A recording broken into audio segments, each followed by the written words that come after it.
Et ils s'en iront, ceux-ci au châtiment éternel, et les justes à la vie éternelle. Chers amis, nous prions aujourd'hui pour les défunts, nous prions pour les proches qui nous ont quittés, nous supplions le Seigneur en leur faveur, parce que nous pensons qu'ils ne sont ni au paradis, ils n'auraient plus besoin alors de nos prières, ni en enfer, car alors ce serait trop tard. Donc autrement dit, nous prions pour les âmes du purgatoire. Les âmes du purgatoire. Alors qu'est-ce que le purgatoire ? Petit rappel avec le catéchisme au numéro 1030. Les âmes du purgatoire sont ceux qui meurent dans la grâce et l'amitié de Dieu, mais imparfaitement purifiés, bien qu'assurés de leur salut éternel, ils souffrent après leur mort une purification, afin d'obtenir la sainteté nécessaire pour entrer dans la joie du ciel. Ou autrement formulé par le saint curé d'Ars, c'est l'infirmerie du bon Dieu, c'est l'antichambre du ciel. Ainsi, l'existence du purgatoire n'est pas une mauvaise nouvelle. Reconnaître que les défunts de nos familles ne sont peut-être pas au ciel, mais au purgatoire, n'a rien de triste. À titre personnel, je continue de célébrer des messes pour mes grands-parents. Je crois fermement qu'ils ne sont pas en enfer, mais je n'ai pas la certitude qu'ils soient au ciel. Cela relève d'une nécessité. Ne peut voir Dieu que celui qui a un cœur ajusté à l'amour éternel. Et comme le nôtre est rarement converti aux béatitudes au moment de notre mort, il convient que le Seigneur le travaille encore, comme un potier, afin d'en faire une œuvre digne d'entrer dans la Jérusalem céleste. C'est l'infirmerie du bon Dieu. Chers amis, notre vie terrestre est un pèlerinage qui a pour but de nous aider à rejoindre le ciel. En théorie, notre vie sur cette terre devrait nous suffire pour aller au ciel. Tel est le projet de Dieu.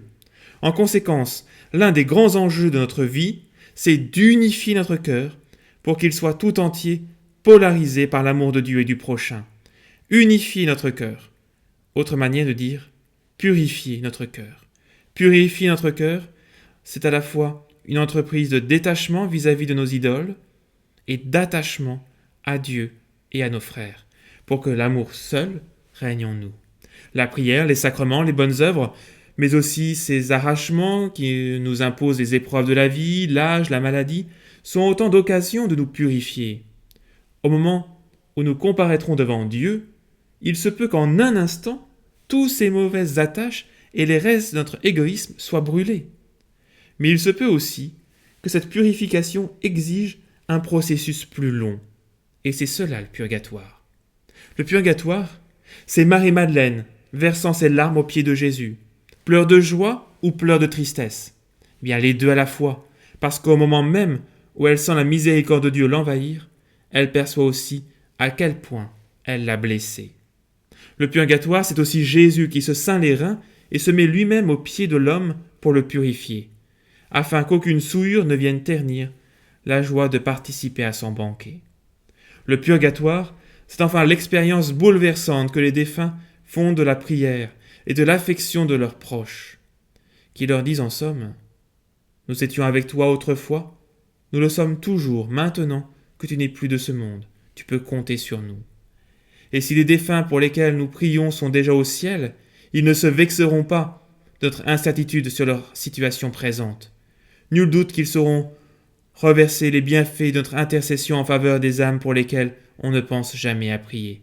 C'est ce que l'on appelle la communion des saints. Alors, chers amis, un chrétien ne prépare pas sa mort, mais sa résurrection. Nous ne sommes pas seulement mortels, mais éternels, invités à des noces, heureux les invités au repas des noces de l'agneau. Si le Christ venait nous chercher maintenant, serions-nous prêts pour le ciel ? Serons-nous contraints de prendre le temps de purifier notre âme par le purgatoire ? Ou serons-nous condamnés à l'enfer en raison de notre péché si grave qui nous a séparés de Dieu et que nous n'avons jamais ici-bas confessé ? Chers amis, nous sommes habités par l'espérance de la vie éternelle, mais celle-ci se reçoit par pure grâce de Dieu. Alors prions pour nos défunts. Il ne s'agit pas de se souvenir d'eux, mais d'agir pour eux en leur faveur, en offrant notre prière pour eux. De la même manière que nous prions les saints de veiller sur nous et nos familles, prions pour nos défunts, afin que la grâce de Dieu les purifie et les introduise dans la cité sainte, la Jérusalem céleste. Alors je vous propose de conclure avec cette belle prière à Notre-Dame libératrice, Notre-Dame de Montligeon. Notre-Dame libératrice, Prends en pitié tous nos frères défunts, spécialement ceux qui ont le plus besoin de la miséricorde du Seigneur. Intercède pour tous ceux qui nous ont quittés, afin que s'achève en eux l'œuvre de l'amour qui purifie. Que notre prière, unie à celle de toute l'Église, leur obtienne la joie qui surpasse tout désir et apporte ici-bas consolation et réconfort à nos frères éprouvés ou désemparés. Mère de l'Église, aide-nous, pèlerins de la terre, à mieux vivre chaque jour notre passage vers la résurrection. Guéris-nous de toute blessure du cœur et de l'âme. Fais de nous des témoins de l'invisible déjà tendus vers les biens que l'œil ne peut voir. Des apôtres de l'espérance semblables aux veilleurs de l'aube.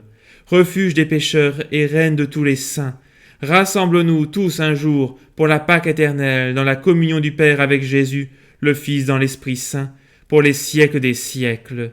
Amen.